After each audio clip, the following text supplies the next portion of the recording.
Friend, कैसे हैं आप सब। उम्मीद करता हूँ आप सब खैर खैरियत से होंगे। मैं हूँ आपका दोस्त मोहम्मद आकिब। आकिब वर्ड चैनल में आपको खुशामदीद कहता हूँ। फ्रेंड, जो दोस्त चैनल पर न्यू हैं उनसे गुजारिश है कि चैनल को सब्सक्राइब कर दें और बेल आइकन को दबा दें ताकि मज़ीद आने वाली हर अच्छी अच्छी वीडियोस आप तक बआसानी पहुँच सकें। तो फ्रेंड, आज का हमारा टॉपिक है कि हम इनक्यूबेटर में जो अंडे रखते हैं या मुर्गी के नीचे जो अंडे रखते हैं वो ख़राब क्यों हो जाते हैं और उनमें जो बच्चे बनते हैं वो मर क्यों जाते हैं। इसकी क्या वजूहत हैं, आप लोग क्या गलती करते हैं।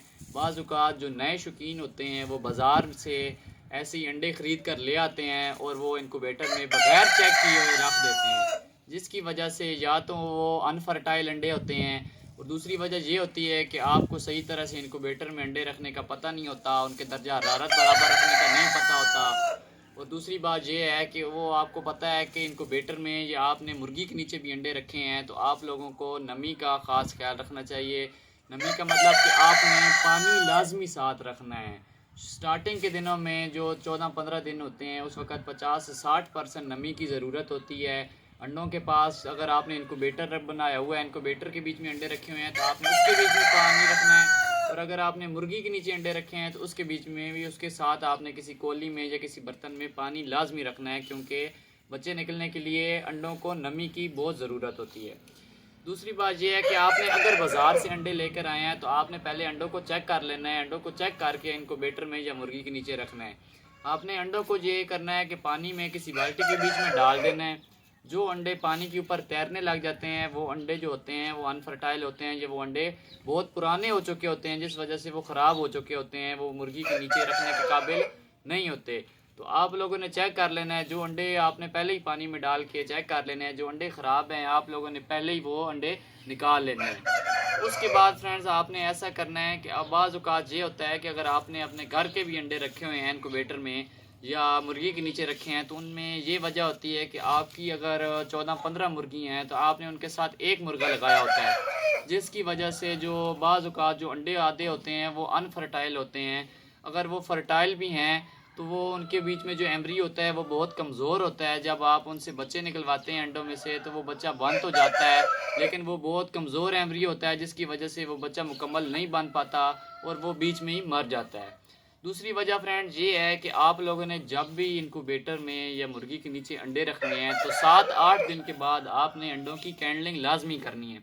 कैंडलिंग से एक तो ये बात होगी कि फ्रेंड्स आपको पता चल जाएगा कि किस अंडे में बच्चा जो है वो बन रहा है और किसके बीच में नहीं बन रहा। कैंडलिंग पे भी फ्रेंड्स मैं एक मज़ीद वीडियो बनाऊंगा, कैंडलिंग करने का तरीका आपको समझाऊंगा। आपने लाइट ले लेनी है, कोई मोबाइल की टार्च ऑन कर लेनी है या कोई टॉर्च ले लेनी है। अंधेरे के बीच में आपने अंडों के जो मोटा सर वाला हिस्सा होता है, जो मोटी साइड होती है, वहाँ पे आपने मोबाइल की टार्च या कोई भी टार्च है वो लगानी है। अगर तो उसके बीच में से लाइट क्रॉस हो रही है मुकम्मल तो इसका मतलब है कि आपका अंडा जो है वो बिल्कुल ख़राब है, उसको आपने 7-8 दिन बाद ही अलहदा कर लेना है। और जिसके बीच में से लाइट क्रॉस नहीं हो रही आपने वो अंडा मुर्गी के नीचे या इनक्यूबेटर में पड़ा रहने देना है, वो आपने अंडा नहीं निकालना। इससे ये होगा कि जो ख़राब अंडे होते हैं फ्रेंड्स उसके बीच में से कुछ ऐसी मसनूई गैसेस निकलती हैं जो दूसरे जो ठीक अंडे होते हैं उन पे भी असरअंदाज होती हैं। इसलिए आप लोगों ने ख़राब अंडे जो होते हैं वो 7-8 दिन के बाद निकाल लेने हैं।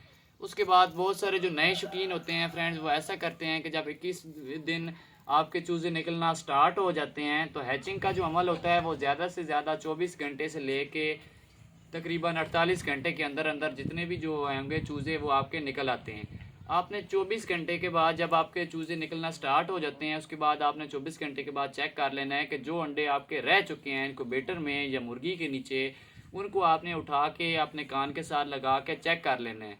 बाज़ औक़ात ऐसा होता है फ्रेंड कि चूज़ा जो होता है वो कमज़ोर होता है। जब आप कान के साथ लगाएंगे तो आपको हल्की हल्की आवाज़ आएगी टक टक की, या फिर चूज़े की बोलने की आवाज़ आपको आएगी, जिससे आपको महसूस हो जाएगा कि बीच में जो चूज़ा है वो ज़िंदा है। तो आप लोगों ने 24 घंटे अगर गुजर चुके हैं तो आप लोगों ने ऐसा करना है, जो अंडे का मोटा सरे वाली साइड होती है वहाँ पे आपने किसी चीज़ के साथ, कैंची के साथ या चम्मच के साथ छोटा सा सुराख कर देना है, जिससे चूज़े को निकलने में मदद पेश होगी।